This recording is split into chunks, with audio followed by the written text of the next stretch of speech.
ముఖ్యంగా BJP party తీరు గురించి, బీజేపీ పార్టీ వ్యవహరిస్తున్న శైలి గురించి మీరు ఎందుకు ప్రశ్నించలేదని చెప్పేసి కూతురు తండ్రిని క్వశ్చన్ చేసిన విషయం మనందరికీ కూడా తెలుసు.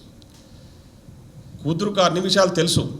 ఎందుకంటే ఆ రోజు బీజేపీ వాళ్ళు బీఆర్ఎస్ వాళ్ళు కుమ్మక్కై ఆ కుమ్మక్లో భాగంగానే ఈరోజు కవిత మీద కేసులే కానివ్వండి, అదేవిధంగా ముఖ్యంగా ఎంపీ ఎలక్షన్లు. ఈరోజు బీజేపీ వాళ్ళు 8 సీట్లు 8 ఎంపీ సీట్లు గెలిచినట్టు ఏ విధంగా గెలిచారు?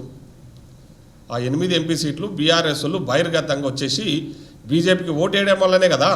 ఈరోజు నా నియోజకవర్గం ఉంది, మహబూబ్నగర్ పార్లమెంట్ ఉంది. మహబూబ్నగర్ పార్లమెంట్లో ఈరోజు బీఆర్ఎస్ వాళ్ళు సపోర్ట్ చేయకపోతే బీజేపీ అక్కడ పోటీ చేసిన అభ్యర్థి 2 లక్షల ఓట్లతోనే ఓడిపోతారు ఖచ్చితంగా.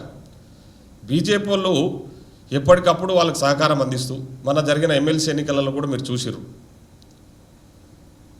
ఎప్పటికప్పుడు వాళ్ళ సహకారం అందిస్తూ బీజేపీ వాళ్ళకు ఉప్పందిస్తూ, ముఖ్యంగా ఈరోజు బీజేపీతో కొల్లుడై బీఆర్ఎస్ పార్టీ ముఖ్య నాయకులు ముఖ్యంగా కేసీఆర్ గారు, హరీష్ రావు గారు, కేటీఆర్ గారు కుమ్మక్కై కాంగ్రెస్ను ఏదో రకంగా దెబ్బతీయాలి, రేవంత్ రెడ్డి గారి మీద ఏదో రకమైన ఆరోపణలు చేయాలి, ఆయనను ఏదో రకమైన కేసులలో ఇరికించాలి అని చెప్పేసి వాళ్ళు చేస్తున్న ప్రయత్నంలో భాగంగానే మీరు చూసిర్రు. నిన్న ఈడీలో రేవంత్ రెడ్డి గారి సంబంధం లేని విషయంలో రేవంత్ రెడ్డి గారి పేరు తీసుకుపోయి ఏదో రకంగా ఈడీలో పెట్టిందని చెప్పేసి మనం చూస్తూ ఉన్నాం. అంటే ఈరోజు బీఆర్ఎస్ పార్టీ వాళ్ళ పార్టీ గురించి వాళ్ళు పట్టించుకోవడం లేదు. ఎందుకంటే వాళ్ళకి తెలుసు వాళ్ళ పని అయిపోయిందని చెప్పేసి. వాళ్ళు నమ్మే పరిస్థితులలో ఈ తెలంగాణ ప్రజలు లేరు అని తెలిసి బీఆర్ఎస్ పార్టీ నాయకులకు, ముఖ్యంగా ముఖ్య నాయకులు ఎవరైతే కుటుంబ సభ్యులు ఉన్నారో హరీష్ రావు గారు, కేటీఆర్ గారు, కేసీఆర్ గారికి వాళ్ళకి తెలుసు. కాబట్టి ఈరోజు ఏం చేస్తూ ఉన్నారంటే కాంగ్రెస్ ప్రభుత్వాన్ని అబాస్ పాలు చేయడానికి వాళ్ళు బీజేపీతో కుమ్మక్కై వాళ్ళ శాయశక్తిలో ప్రయత్నం చేస్తున్నారు. దాంట్లో భాగంగానే మన జరిగిన మీటింగ్లో ఓన్లీ కాంగ్రెస్ను టార్గెట్ చేసి మాట్లాడిన విషయం మనకు అందరికీ తెలుసు. బీజేపీ గురించి ఒక్క పల్లెత్తు మాట్లాడలేదు. తెలంగాణ రాష్ట్రానికి రావాల్సిన నిధులు బీజేపీ పార్టీ కేంద్రంలో అధికారంలో ఉండి మనకు ఇస్తలేరు కదా అని ఒక్క మాట కూడా కేసీఆర్ గారు మాట్లాడలేదంటే ఆయన పోషిస్తున్న ప్రతిపక్ష పాత్ర ఏ విధంగా ఉందో ఒకసారి ఆలోచన చేయాలి. మనం తెలంగాణ ప్రజలు కూడా ఆలోచన చేయాలి. వాళ్ళు తెలంగాణ ప్రజల కోసం లేదు, వాళ్ళ కోసం, వాళ్ళ కుటుంబం కోసం, వాళ్ళు సంపాదించిన అడ్డగోలుగా సంపాదించుకున్న ఆస్తులను కాపాడుకోవడం కోసం ఈరోజు బీజేపీతో కుమ్మక్కై మనను కాంగ్రెస్ ప్రభుత్వాన్ని, ఈ ప్రజాప్రభుత్వాన్ని ఇబ్బంది పెట్టడానికి ప్రయత్నం చేస్తూ ఉన్నారు. ఆ విషయాలు అందరికీ తెలిసిన విషయం.